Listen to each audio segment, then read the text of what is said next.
ತುಂಬ ದುಡಿಯಬೇಕಿತ್ತು. ಅದಕ್ಕಾಗಿ ನಾನು ದುಬೈಗೆ ಕೆಲಸಕ್ಕೆ ಹೋದೆ. ನನ್ನ ವಯಸ್ಸಾದ ತಾಯಿಯ ಜೊತೆ ನನ್ನ ಹೆಂಡತಿ ಇದ್ದಳು. ನಮ್ಮಿಬ್ಬರಿಗೆ ಒಬ್ಬ ಮಗ ಇದ್ದಾನೆ. ಪ್ರತಿದಿನ ವಿಡಿಯೋ ಕಾಲ್ ಮಾಡುತ್ತಿದ್ದೆ. ಇತ್ತೀಚೆಗೆ ನನ್ನ ಹೆಂಡತಿ ನನ್ನ ತಾಯಿಯನ್ನು ವಿಡಿಯೋ ಕಾಲಲ್ಲಿ ತೋರಿಸುತ್ತಿಲ್ಲ. ಒಂದು ದಿನ ಅವರಿಗೆ ಹುಷಾರಿಲ್ಲ ಅನ್ನುತ್ತಾಳೆ, ಇನ್ನೊಂದು ದಿನ ನಿದ್ರೆ ಮಾಡಿದ್ದಾರೆ ಅನ್ನುತ್ತಾಳೆ, ಇನ್ನೊಂದು ದಿನ ಮಾರ್ಕೆಟ್ಗೆ ಹೋಗಿದ್ದಾರೆ ಅಂತ ಹೇಳುತ್ತಾಳೆ. ಆದ್ದರಿಂದ ಹೆಂಡತಿಗೆ ಹೇಳದೆ ಸಡನ್ನಾಗಿ ಇಂಡಿಯಾಕ್ಕೆ ಬಂದು ನನ್ನ ತಾಯಿಯ ಬಗ್ಗೆ ಕೇಳಿದಾಗ ಅವಳು ಭಯದಿಂದ ಏನೂ ಹೇಳಲಿಲ್ಲ. ನಂತರ ನನಗೆ ತುಂಬ ಕೋಪ ಬಂತು.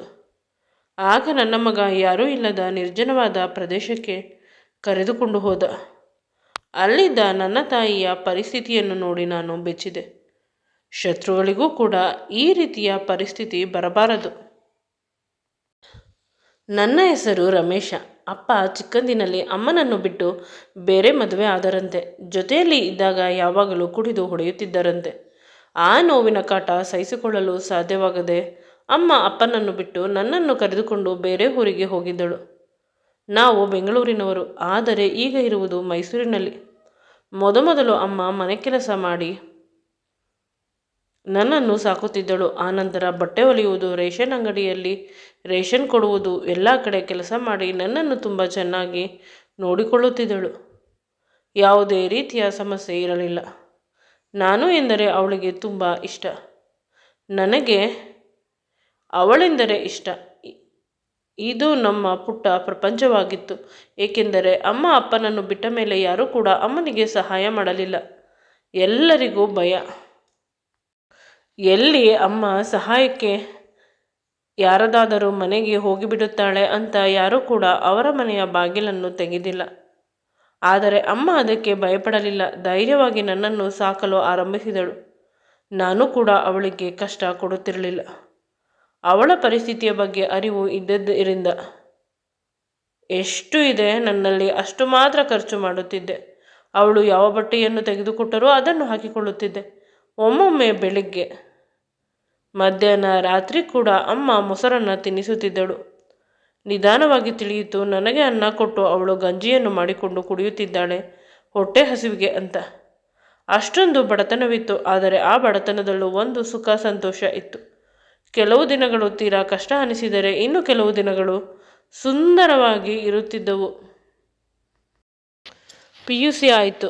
ನಾನು ಕೂಡ ಡಿಗ್ರಿ ಮಾಡಿದೆ. ಕೆಲಸವೂ ಕೂಡ ಬೇಗ ಆಯಿತು. ಏಕೆಂದರೆ ಹಗಲು ರಾತ್ರಿ ಕಷ್ಟಪಟ್ಟು ಓದುತ್ತಿದ್ದೆ. ನನಗೆ ಕೆಲಸ ಸಿಕ್ಕಿದ ಮೇಲೆ ನಮ್ಮ ಸಂಬಂಧಿಕರು ಒಬ್ಬೊಬ್ಬರಾಗಿ ನನ್ನ ಹತ್ತಿರ ಬರಲು ಶುರು ಮಾಡಿದರು. ನನಗೆ ಕೋಪ ಬರುತ್ತಿತ್ತು. ಆದರೆ ಅಮ್ಮ, ಇದೆಲ್ಲ ಈ ಪ್ರಪಂಚದಲ್ಲಿ ಸಹಜ, ಬೇಸರ ಮಾಡಿಕೊಳ್ಳಬೇಡ ಅಂತ ನನ್ನ ಮಾವಂದಿರ ಮತ್ತು ಅತ್ತೆಯಂದಿರು, ನಮ್ಮ ಮಗಳು ಇದ್ದಾಳೆ, ಮಾಡಿಕೊ, ನಿನಗೆ ಅಷ್ಟು ಆಸ್ತಿ ಕೊಡುತ್ತೇನೆ, ಇಷ್ಟು ಆಸ್ತಿ ಕೊಡುತ್ತೇನೆ ಅಂತ ಈಗ ನನಗೆ ಹೇಳುತ್ತಾರೆ. ನನಗೆ ಈಗ ಕೈ ತುಂಬ ಸಂಬಳ ಬರುತ್ತದೆ. ಆದರೂ ಅವರುಗಳು ಸಹಾಯಕ್ಕಾಗಿ ನನಗೆ ಆಫರ್ ನೀಡುತ್ತಾರೆ. ನನಗೆ ಹಣದ ಅವಶ್ಯಕತೆ ಇದ್ದಾಗ ಅವರೇನೂ ಸಹಾಯ ಮಾಡಲಿಲ್ಲ. ಅಮ್ಮನ ಮುಖವನ್ನು ಕೂಡ ಅವರುಗಳು ನೋಡುತ್ತಿರಲಿಲ್ಲ. ನನ್ನ ಅಮ್ಮನನ್ನು ಯಾವಾಗಲೂ ನೀನು ನತದೃಷ್ಟೆ ಅಂತ ಬೈಯುತ್ತಿದ್ದರು. ಅಮ್ಮನ ಬಲವಂತಕ್ಕೆ ಮಾವನ ಮಗಳನ್ನು ಮದುವೆ ಆಗಲೇಬೇಕಿತ್ತು. ಎಂಗೇಜ್ಮೆಂಟ್ ಮಾಡಿಕೊಂಡು 3 ತಿಂಗಳು ಆಟ ಆಡಿಸೋಣ ಅಂತ ಅಂದುಕೊಂಡೆ. ಆದರೆ ಅವಳು ನನ್ನನ್ನು ಮತ್ತು ಅಮ್ಮನನ್ನು ಆಟ ಆಡಿಸಿದಳು. ಯಾವಾಗಲೂ ಅತ್ತೆ, ನಿಮ್ಮ ಮಗ ನನಗೆ ಇಂಪಾರ್ಟೆನ್ಸ್ ಕೊಡುವುದಿಲ್ಲ, ಈ ರೀತಿಯ ಸುಳ್ಳು ವಿಷಯಗಳನ್ನು ಹೇಳುತ್ತಿದ್ದಳು. ಅಮ್ಮ ಅವಳ ಮಾತನ್ನು ನಂಬಿ ನನ್ನನ್ನು ಬೈಯುತ್ತಿದ್ದರು. ಆದರೆ ನಾನು ಎಂದೂ ಕೂಡ ಅವಳ ಮಾತನ್ನು ನಂಬುತ್ತಿರಲಿಲ್ಲ. ಇಂದು ಆಫೀಸ್ಗೆ ಬಂದು ಎಲ್ಲರ ಎದುರಿಗೂ ನನ್ನ ಮಾನ ಮರ್ಯಾದೆ ತೆಗೆದಳು. ತುಂಬ ಜೋರಾಗಿ ಮಾತನಾಡಿದಳು. ನಾನು ಏನೋ ಅವಳಿಗೆ ಎಂಗೇಜ್ಮೆಂಟ್ ಮಾಡಿಕೊಂಡು ಮೋಸ ಮಾಡಿದ್ದೇನೆ ಅಂತ. ಆದರೆ ಸುತ್ತಮುತ್ತ ಇರುವ ನನ್ನ ಸಹಪಾಠಿಗಳು ಕೂಡ ನನ್ನನ್ನು ಬೈದರು. ಮದುವೆ ಆಗುವ ಹುಡುಗಿಗೆ 1000 ಕನಸು ಇರುತ್ತದೆ ಅಂತ. ನನಗೆ ಬೇಸರವಾಗಿ ನನ್ನ ಗೆಳೆಯನ ರೂಮಿಗೆ ಹೊರಟು ಹೋದೆ. ಆಗ ಗೆಳೆಯ ಹೇಳಿದ, ಇನ್ನೂ ಮದುವೆ ಆಗಿಲ್ಲ, ಯೋಚನೆ ಮಾಡು. ಆ ಹುಡುಗಿ ಸ್ವಲ್ಪ ನೀನು ಇಂಪಾರ್ಟೆನ್ಸ್ ಕೊಟ್ಟಿಲ್ಲ ಅಂತ ಬಂದು ನಾಟಕ ಮಾಡುತ್ತಿದ್ದಾಳೆ. ನಾಳೆ ಕೂಡ ಅದೇ ರೀತಿ ಮಾಡುತ್ತಾಳೆ. ನಿನ್ನನ್ನು ಬೀದಿಗೆ ತಂದು ನಿಲ್ಲಿಸುತ್ತಾಳೆ. ಅವಳು ಮಾಡುತ್ತಿರುವುದು ನಾಟಕ ಅನ್ನುವುದು ನನಗೆ ಗೊತ್ತು. ನೀನು ತುಂಬ ಒಳ್ಳೆಯವನು. ಕೇವಲ ಗೆಳೆಯರು ಅಥವಾ ನಿನಗೆ ಪರಿಚಯ ಇರುವ ಮನುಷ್ಯರನ್ನೇ ನೀನು ಅಷ್ಟೊಂದು ಚೆನ್ನಾಗಿ ನೋಡಿಕೊಳ್ಳುತ್ತೀಯ, ಇನ್ನು ಹೆಂಡತಿಯನ್ನು ಎಷ್ಟು ಚೆನ್ನಾಗಿ ನೋಡಿಕೊಳ್ಳುವುದಿಲ್ಲ ಅಂತ. ಏನಾದರೂ ತಪ್ಪಿದ್ದರೆ ಅದು ಅವರ ಸಮಸ್ಯೆ. ನೀನು ಎಂದೂ ಯಾರಿಗೂ ನೋವು ಮಾಡುವುದಿಲ್ಲ. ನಿನ್ನ ಅಮ್ಮನ ಜೊತೆ ಬೇಕಾದರೆ ನಾನು ಮಾತನಾಡಲ್ಲ ಅಂತ ಹೇಳಿದ. ಬೇಡ, ನಾನೇ ಮಾತನಾಡುತ್ತೇನೆ. ಆಫೀಸ್ ವಿಷಯವನ್ನು ಹೇಳುತ್ತೇನೆ. ಅವನು ಮನೆಗೆ ಹೋದಾಗ ಅವರ ಅತ್ತೆ ಬಂದು ಅಳುತ್ತಿದ್ದಳು. ಗಂಡನಿಗೆ ಹಾರ್ಟ್ ಅಟ್ಯಾಕ್ ಆಗಿದೆ, ಆದಷ್ಟು ಬೇಗ ಮಗಳ ಮದುವೆಯನ್ನು ಸಿಂಪಲ್ ಆಗಿ ದೇವಸ್ಥಾನದಲ್ಲಿ ಮಾಡಿಬಿಡೋಣ ಅಂತ. ನನಗೆ ಇದು ಇನ್ನೂ ದೊಡ್ಡ ನಾಟಕ ಅಂತ ಅನಿಸಿತು. ಏಕೆಂದರೆ ನಮ್ಮ ಮಾವ ಊರಿನಲ್ಲಿ ಜಮೀನ್ದಾರ. ಅವನು ಇಲ್ಲವಾದರೂ ಅವನಿಗೆ ಹಾಳು ಕಾಳುಗಳು ತುಂಬ ಜನ ಇರುತ್ತಾರೆ. ಒಂದು ಚಿಟಿಕೆ ಹೊಡೆದರೆ ತುಂಬ ಜನ ಬಂದು ಮದುವೆಯನ್ನು ನಿಂತುಕೊಂಡು ಮಾಡುತ್ತಾರೆ. ಅಂತಹುದರಲ್ಲಿ ಇವರು ಏಕೆ ಈ ರೀತಿ ಮಾಡುತ್ತಿದ್ದಾರೆ? ಅದು ದೇವಸ್ಥಾನದಲ್ಲಿ ಸಿಂಪಲ್ ಆಗಿ ಅಮ್ಮನನ್ನು ಕರೆದುಕೊಂಡು ಎಲ್ಲ ವಿಷಯವನ್ನು ಹೇಳಲು ಪ್ರಯತ್ನ ಮಾಡಿದೆ. ಆದರೆ ಅಮ್ಮ ಕೇಳಿಲ್ಲ. ನಿನ್ನ ಅತ್ತೆ ಅಳುತ್ತಿದ್ದಾಳೆ, ಆದಷ್ಟು ಬೇಗ ಮದುವೆ ಆಗಿಬಿಡು. ಈ ಭಾನುವಾರವೇ ನಿನ್ನ ಮದುವೆ. ಚೌಲ್ಟ್ರಿಯನ್ನು ನೋಡುತ್ತಿದ್ದರು ಪಾಪ. ಆದರೆ ಅಣ್ಣನಿಗೆ ಹುಷಾರಿಲ್ಲ ನೋಡು. ಅಮ್ಮನ ಬಲವಂತದಿಂದ ನಾನು ಮದುವೆಯನ್ನು ವಾರದಲ್ಲಿ ದೇವಸ್ಥಾನದಲ್ಲಿ ಆದೆ. ಅವಳ ಜೊತೆ ನನಗೆ ನಿಜವಾಗಲೂ ಇಷ್ಟವಿಲ್ಲ. ಅವಳು ನೋಡಲು ಸುಂದರವಾಗಿದ್ದಾಳೆ, ಬೆಲೆ ಬಾಳುವ ಆಭರಣಗಳು, ಸೀರೆಯನ್ನು ಉಟ್ಟಿದ್ದಾಳೆ. ಆದರೆ ನನಗೆ ಅವಳು ಮನಸ್ಸಿನಿಂದ ಒಳ್ಳೆಯವಳು ಅಂತ ಅನಿಸುತ್ತಿರಲಿಲ್ಲ. ಆದರೆ ಅಮ್ಮ ನನ್ನ ಅಣ್ಣನ ಮಗಳು ಎಷ್ಟು ಒಳ್ಳೆಯವಳು ಅಂತ ನನ್ನ ತಲೆಯ ಮೇಲೆ ಬಂಡೆಕಲ್ಲನ್ನು ಇಡುತ್ತಿದ್ದಾಳೆ. ಬಂಡೆಕಲ್ಲು ನಿಜವಾಗಲೂ ದೊಡ್ಡದಾಗಿತ್ತು. ಅವಳು ಸ್ವಲ್ಪ ದಪ್ಪಗೆ ಇದ್ದಳು. ಮದುವೆಯನ್ನು ಸಿಂಪಲ್ ಆಗಿ ಮುಗಿಸಿದರು. ಬಡವರು ಕೂಡ ಇನ್ನೂ ಚೆನ್ನಾಗಿ ಮದುವೆ ಮಾಡುತ್ತಾರೆ. ಅಷ್ಟು ತಾತ್ಸಾರದಿಂದ ಮದುವೆಯನ್ನು ಮಾಡಿದ್ದರು. ನಾನು ದುಃಖದಿಂದ ಅಳುತ್ತಿದ್ದೆ. ಆದರೆ ನನ್ನ ದುಃಖ ಯಾರಿಗೂ ಬೇಡ ಇತ್ತು. ಮದುವೆ ಆದ ಮೇಲೆ ಅವಳು, ನಾನು ನಿನ್ನ ಅಮ್ಮನ ಜೊತೆ ಬರುವುದಿಲ್ಲ, ನೀನು ನನ್ನ ಜೊತೆ ಬಾ ಅಂತ ಹೇಳಿದಳು. ಆದರೆ ಅದಕ್ಕೆ ನಾನು ಒಪ್ಪಲಿಲ್ಲ. ಅಮ್ಮನಿಗೆ ಈ ವಿಷಯವನ್ನು ಹೇಗೆ ಹೇಳಲಿ? ಮದುವೆ ಆದ ದಿನವೇ ನಿನ್ನ ಸೊಸೆ ನಿನ್ನನ್ನು ಮನೆಯಿಂದ ಹೊರಗೆ ಹಾಕಲು ಹೇಳುತ್ತಿದ್ದಾಳೆ ಅಂತ. ಆದರೂ ಕೂಡ ನಾನು ಮೇಂಟೈನ್ ಮಾಡಿದೆ. ಅವಳು ನಮ್ಮ ಮನೆಗೆ ಬಂದು ನಮ್ಮ ಮನೆಯಲ್ಲಿ ಸೇರನ್ನು ಒದ್ದಳು.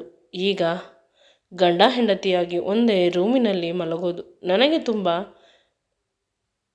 ಇಷ್ಟ ಆಗದೇ ಇರುವುದು. ಆದರೆ ದಿನದಿಂದ ದಿನಕ್ಕೆ ಹೆಚ್ಚಾಗುತ್ತಿದೆ. ಎಷ್ಟು ದಿನ ಅಂತ ಅವಳನ್ನು ದೂರ ಇಡಲಿ? ಉಪ್ಪು ಖಾರ ತಿಂದ ದೇಹ. ಒಮ್ಮೆ ನನಗೂ ಕೂಡ ಅವಳ ದೇಹ ಬೇಕು ಅಂತ ಅನಿಸುತ್ತದೆ. ಅಷ್ಟೊಂದು ಸುಂದರವಾಗಿದ್ದಾಳೆ. ಆದರೆ ಗೊತ್ತಿಲ್ಲ, ದೈಹಿಕವಾಗಿ ನಾವಿಬ್ಬರು ತುಂಬ ಸಲ ಒಂದಾದೆವು. ಈಗ ನಾನು ಅವಳ ಮಾತನ್ನು ಕೇಳುತ್ತಿದ್ದೇನೆ ಅಂತ ಅನಿಸುತ್ತಿದೆ. ಇದೆಲ್ಲಕ್ಕಿಂತ ಹೆಚ್ಚಾಗಿ ನನಗೆ ಅನಿಸುತ್ತಿರುವುದು, ಅವಳು ಅಮ್ಮನ ಜೊತೆ ತುಂಬ ಚೆನ್ನಾಗಿದ್ದಾಳೆ. ಮೊದಲ ರೀತಿ ಬೇಸರ ಇಲ್ಲ. ಈ ಜಂಜಾಟದಲ್ಲಿ ನನಗೆ ಒಂದು ಗಂಡು ಮಗುವಾಯಿತು. ನಿಜವಾಗಲೂ ಅವನು ನೋಡಲು ದೈವದಿನವಾದ ನನ್ನ ಅಪ್ಪನ ರೀತಿ ಇದ್ದಾನೆ. ನನಗೆ ಅವನನ್ನು ನೋಡಿ ತುಂಬ ಖುಷಿಯಾಯಿತು. ನಾನು ಅವನ ತುಟಿಯನ್ನು ಮುಟ್ಟಿದ ತಕ್ಷಣ ನಾಲಿಗೆಯನ್ನು ಹೊರಗೆ ತೆಗೆದ. ನನ್ನ ಅಪ್ಪ ಕೂಡ ಅದೇ ರೀತಿ ಮಾಡುತ್ತಿದ್ದ. ಈಗ ನಿಜವಾಗಲೂ ಇವನು ನನ್ನ ಅಪ್ಪ ಅಂತ ಇನ್ನೂ ಖುಷಿಯಾಗಿ ನನ್ನ ಹೆಂಡತಿಗೆ ಇನ್ನೂ ಪ್ರೀತಿಯನ್ನು ತೋರಿಸಲು ಶುರು ಮಾಡಿದೆ. ದಿನದಿಂದ ದಿನಕ್ಕೆ ಸಂಪಾದನೆ ಕಡಿಮೆ, ಖರ್ಚು ಜಾಸ್ತಿ ಆಗುತ್ತಿದೆ. ನನ್ನ ಹೆಂಡತಿ ಶ್ರೀಮಂತರ ಮಗಳು, ಅವಳ ಖರ್ಚು ಜಾಸ್ತಿ. ನನ್ನ ಮಗನ ಖರ್ಚು ಜಾಸ್ತಿ ಇದ್ದಿದ್ದರಿಂದ ದುಡ್ಡಿಗಾಗಿ ತುಂಬ ಕಷ್ಟಪಡುತ್ತಿದ್ದೆ. ಅಮ್ಮ ಮತ್ತೆ ಬ್ಲೌಸನ್ನು ಹೊಲಿಯುತ್ತೇನೆ ಅಂತ ಹೇಳಿದಳು. ಆಗ ದುಃಖವಾಯಿತು. ಮೊದಲು ಕೂಡ ಅವಳು ಅದೇ ಕೆಲಸ ಮಾಡುತ್ತಿದ್ದಳು. ನಾನು ಕೆಲಸಕ್ಕೆ ಸೇರಿದ ಮೇಲೆ ಆ ಕೆಲಸ ಮಾಡಿಸುತ್ತಿರಲಿಲ್ಲ. ಈಗ ದುಃಖವಾಗುತ್ತಿದೆ. ಮನೆಯ ಜವಾಬ್ದಾರಿ ಹೆಚ್ಚು. ನನ್ನನ್ನು ಕೆಲಸಕ್ಕೆ ನಮ್ಮ ಕಂಪನಿಯವರು ದುಬೈಗೆ ಕಳಿಸುತ್ತಿದ್ದಾರೆ. 2 ವರ್ಷ ಸಂಬಳ 5 ಪಟ್ಟು ಜಾಸ್ತಿ ಆಗುತ್ತದೆ. ನಾನು ಸಂಬಳದ ಆಸೆಗೆ ಒಪ್ಪಿಕೊಂಡೆ. ಮನೆಯಲ್ಲಿ ಯಾರೂ ಇಷ್ಟಪಡಲಿಲ್ಲ. ಹೆಂಡತಿ ಮಾತ್ರ ಕೊನೆಯಲ್ಲಿ ಹೇಳಿದಳು, ನೀವು ಹೋಗಿ ಬನ್ನಿ, ನಾನು ನಿಮ್ಮ ಅಮ್ಮ ಮತ್ತು ಮಗುವನ್ನು ನೋಡಿಕೊಳ್ಳುತ್ತೇನೆ ಅಂತ ಆಣೆ ಪ್ರಮಾಣ ಮಾಡಿದಳು. ಅವಳ ಮಾತಿಗೆ ನಾನು ಒಪ್ಪಿಗೆ ನೀಡಿದೆ. ಅಮ್ಮ ಈಗಲೂ ಕೂಡ ಅಳುತ್ತಿದ್ದಾಳೆ. ಒಂದು ಭಯ ಯಾವಾಗಲೂ ಇರುತ್ತದೆ, ಅಮ್ಮನನ್ನು ಇವಳು ಏನಾದರೂ ಮಾಡಿಬಿಟ್ಟರೆ ಅಂತ. ಆದರೂ ಕೂಡ ನಾನು ಅವಳ ಮಾತನ್ನು ಕೇಳಲಿಲ್ಲ. ಕೊನೆಗೆ ಅಮ್ಮನೇ ಹೇಳಿದಳು, ನನಗೆ ಸಮಸ್ಯೆ, ಆದರೆ ನಾನು ಫೋನ್ ಮಾಡುತ್ತೇನೆ, ನಿನ್ನ ಗೆಳೆಯರ ಬಳಿ ಸಹಾಯ ಕೇಳುತ್ತೇನೆ, ನೀನು ಹೋಗಿ ಬಾ, ನೀನು ಹೋಗಿ ಬಂದರೆ ನಾನು ನೆಮ್ಮದಿಯಾಗಿ ಇರುತ್ತೇನೆ ಅಂತ ಹೇಳಿದಳು. ಮನೆಯಲ್ಲಿ ದುಡ್ಡಿಗಾಗಿ ಯಾವಾಗಲೂ ಕಷ್ಟ ಅಂತ ಕಣ್ಣೀರು ಹಾಕಿದಳು. ದುಬೈಗೆ ಹೋದರೂ ಕೂಡ ನನಗೆ ನೆಮ್ಮದಿ ಇರಲಿಲ್ಲ. ಅಮ್ಮನ ಜೊತೆ ಮೊದಲು ನನ್ನ ಹೆಂಡತಿ ಫೋನನ್ನು ಮಾಡಿಸುತ್ತಿದ್ದಳು, ಆನಂತರ ಇಲ್ಲ. ಪ್ರತಿದಿನ ನಾನು ಭಯದಲ್ಲಿ ನಿದ್ರೆ ಮಾಡುತ್ತಿದ್ದೇನೆ. ಅಮ್ಮನ ಜೊತೆ ಮಾತನಾಡಿ ಸುಮಾರು ತಿಂಗಳುಗಳೇ ಕಳೆದಿದೆ. ಹೆಂಡತಿಯನ್ನು ಕೇಳಿದರೆ ಅವಳು ಹೇಳುತ್ತಾಳೆ, ಮಲಗಿದ್ದಾರೆ, ಸ್ನಾನ ಮಾಡುತ್ತಿದ್ದಾರೆ, ದೇವಸ್ಥಾನಕ್ಕೆ ಹೋಗಿದ್ದಾರೆ. ಮನೆಗೆ ಬಂದ ಮೇಲೆ ಫೋನ್ ಮಾಡಿಸು ಅಂದರೆ ಮಾಡಿಸುತ್ತೇನೆ ಅಂತ ಹೇಳುತ್ತಾಳೆ. ಜಾಸ್ತಿ ಕೇಳಿದರೆ ನನಗೆ ಬೈಯುತ್ತಾಳೆ. ನಿಜವಾಗಲೂ ಅವಳು ಅಮ್ಮನನ್ನು ಏನೋ ಮಾಡಿದ್ದಾಳೆ ಅನ್ನುವ ಭಯ ಜಾಸ್ತಿ ಆಯಿತು. ಕೊನೆಗೆ ನಾನು ಇದನ್ನೆಲ್ಲ ನನ್ನ ಗೆಳೆಯನ ಬಳಿ ಹೇಳಿದಾಗ ಅವನು ಮನೆಯ ಬಳಿ ಹೋದ. ಈಗ ಮನೆಯನ್ನು ಕೂಡ ನನ್ನ ಹೆಂಡತಿ ಬದಲಾಯಿಸಿದ್ದಾಳಂತೆ. ಅದರ ಅಡ್ರೆಸ್ಸನ್ನು ನನ್ನ ಗೆಳೆಯ ತುಂಬ ಕಷ್ಟಪಟ್ಟು ಕೊಟ್ಟ. ನಿನ್ನ ಹೊಸ ಮನೆಗೆ ಹೋಗಿದ್ದೆ, ನಿನ್ನ ಅಮ್ಮ ಕಾಣಿಸಲಿಲ್ಲ ಅಂತ ಹೇಳಿದ. ಇನ್ನು ಸುಮ್ಮನಿದ್ದರೆ ಸಾಧ್ಯವಿಲ್ಲ ಅಂತ ನಾನು ನನ್ನ ದೇಶಕ್ಕೆ ಬಂದೆ. ನಂತರ ನನ್ನ ಊರಿಗೆ ಬಂದು ನನ್ನ ಗೆಳೆಯ ಕೊಟ್ಟಿದ್ದ ಹೊಸ ಅಡ್ರೆಸ್ಸನ್ನು ಮನೆಗೆ ಬಂದಾಗ ನಾನು ಬೆಲ್ ಮಾಡಿದೆ.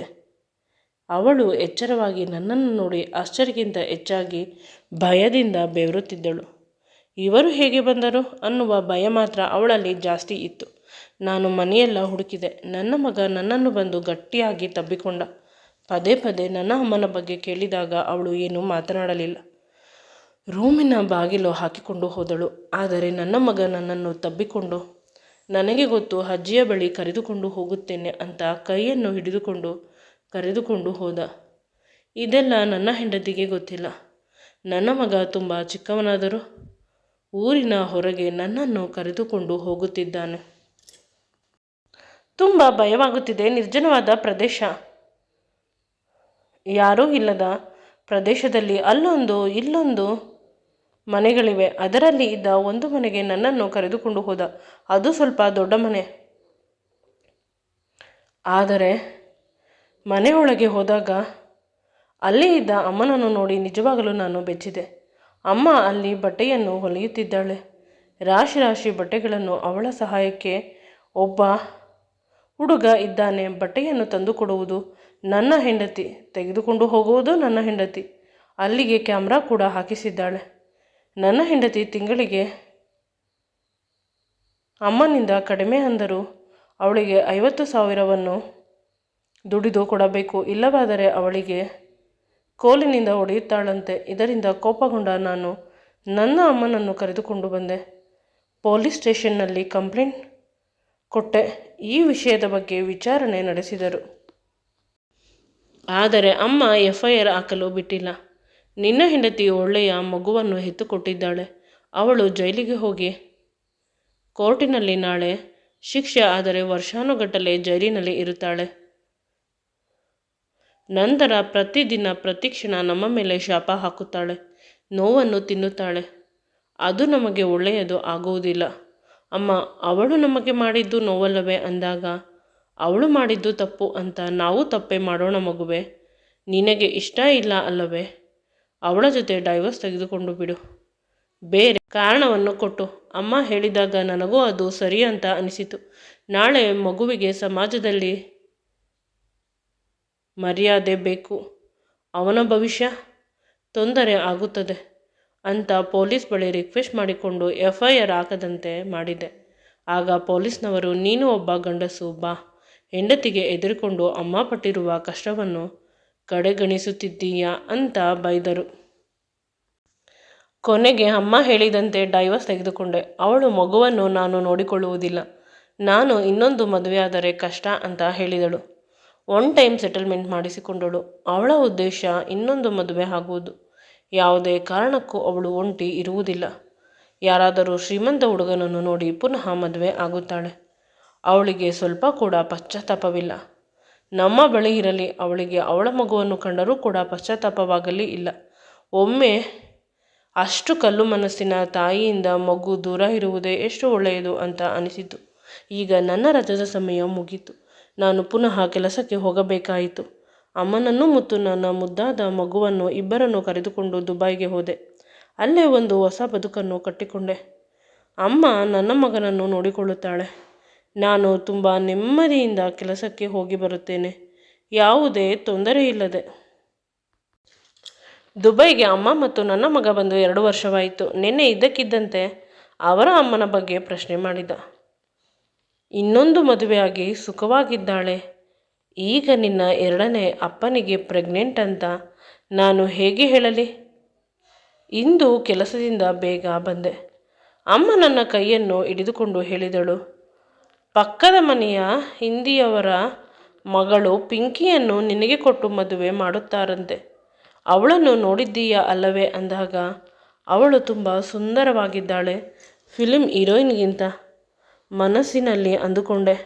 ಅಮ್ಮ ಹೇಳುತ್ತಾಳೆ ಮುಂದುವರೆದು, ಅವಳಿಗೂ ಕೂಡ ಮದುವೆ ಆಗಿದೆ, 2ನೇ ಮದುವೆಯಂತೆ. ನೀನು ಒಪ್ಪಿದರೆ ನಿಮ್ಮಿಬ್ಬರ ಮದುವೆಯನ್ನು ಮಾಡುತ್ತಾರಂತೆ. ನಿನ್ನ ಮಗುವನ್ನು ನೋಡಿಕೊಳ್ಳುತ್ತಾಳಂತೆ. ಯೋಚಿಸು ಅಂತ ಹೇಳಿದಾಗ ಅವನು ಹಿಂದೆ ಮುಂದೆ ನೋಡದೆ ಒಪ್ಪಿದ. ಏಕೆಂದರೆ ಅವನ ಮೊದಲ ಹೆಂಡತಿ ಅವನ ಪ್ರೀತಿ ಆಗಿರಲಿಲ್ಲ, ಒಂದು ಹೊರೆ ಆಗಿದ್ದಳು. ಅವಳ ಮೇಲೆ ಯಾವುದೇ ಎಮೋಷನಲ್ ಅಟ್ಯಾಚ್ಮೆಂಟ್ ಇರಲಿಲ್ಲ. ಆದ್ದರಿಂದ ಅವನು ಮದುವೆಗೆ ತುಂಬ ಸುಲಭವಾಗಿ ಒಪ್ಪಿಕೊಂಡ. ಬಹಳ ಬೇಗ ಅವನ ಮತ್ತು ಪಿಂಕಿಯ ಮದುವೆ ಆಯಿತು. ಅವನ ಅಮ್ಮ ನೆಮ್ಮದಿಯಿಂದ ನಿಟ್ಟುಸಿರು ಬಿಟ್ಟಳು. ಇಂದು ರಾತ್ರಿ ಅವನ ಮಗ ತುಂಬ ಗಲಾಟೆ ಮಾಡುತ್ತಿದ್ದಾನೆ, ನಾನು ಅಪ್ಪನ ಪಕ್ಕ ಮಲಗುತ್ತೇನೆ ಅಂತ. ಆಗ ಅವನಮ್ಮ ತನ್ನ ಮಗುವನ್ನು ತನ್ನ ಬಳಿ ಮಲಗುವಂತೆ ಒತ್ತಾಯಿಸಿ ಹೊರಗೆ ಕರೆದುಕೊಂಡು ಬಂದಳು. ಪ್ರತಿದಿನ ಇದೇ ರೀತಿ ಆಗುತ್ತಿತ್ತು. ಮಗುವನ್ನು ಅಜ್ಜಿ ತನ್ನ ಪಕ್ಕ ಮಲಗಿಸಿಕೊಳ್ಳುತ್ತಿದ್ದಳು. ಪಿಂಕಿ ಮತ್ತು ಅವನು ರೂಮಿನಲ್ಲಿ ಏಕಾಂತದಿಂದ ಸುಂದರವಾದ ಕ್ಷಣಗಳನ್ನು ಕಳೆಯುತ್ತಿದ್ದರು. ರೂಮಿನಲ್ಲಿ ಬರುವ ಗುಸುಗುಸು ಪಿಸುಪಿಸು ಮಾತುಗಳು, ಏನಾದರೂ ಬಿದ್ದರೆ ಕೇಳಿಸುವ ಶಬ್ದ, ತನ್ನ ಮಗ ಮತ್ತು ಸೊಸೆಯ ಮುಖದಲ್ಲಿ ಇರುವ ನಾಚಿಕೆ ನಗು, ಇದನ್ನು ನೋಡಿ ವಯಸ್ಸಾದ ಕಾಲದಲ್ಲಿ ತುಂಬ ಖುಷಿಯಾಗಿ ನೆಮ್ಮದಿಯಿಂದ ಅವನಮ್ಮ ಬದುಕನ್ನು ಸಾಗಿಸುತ್ತಿದ್ದಳು. ಕೊನೆ ಪಕ್ಷ ಈಗಲಾದರೂ ನನ್ನ ಮಗ ನೆಮ್ಮದಿಯಾಗಿದ್ದಾನೆ, ಬದುಕನ್ನು ಕಟ್ಟಿಕೊಂಡು ಸಾಗಿಸುತ್ತಿದ್ದಾನೆ ಮುಂದೆ ಅಂತ. ಈ ವಿಡಿಯೋ ನಿಮಗೆ ಇಷ್ಟವಾಗಿದ್ದಲ್ಲಿ ನನ್ನ ಚಾನಲನ್ನು ಲೈಕ್ ಮಾಡಿ, ಶೇರ್ ಮಾಡಿ ಮತ್ತು ಸಬ್ಸ್ಕ್ರೈಬ್ ಮಾಡಿ. Thanks for watching and keep supporting me always.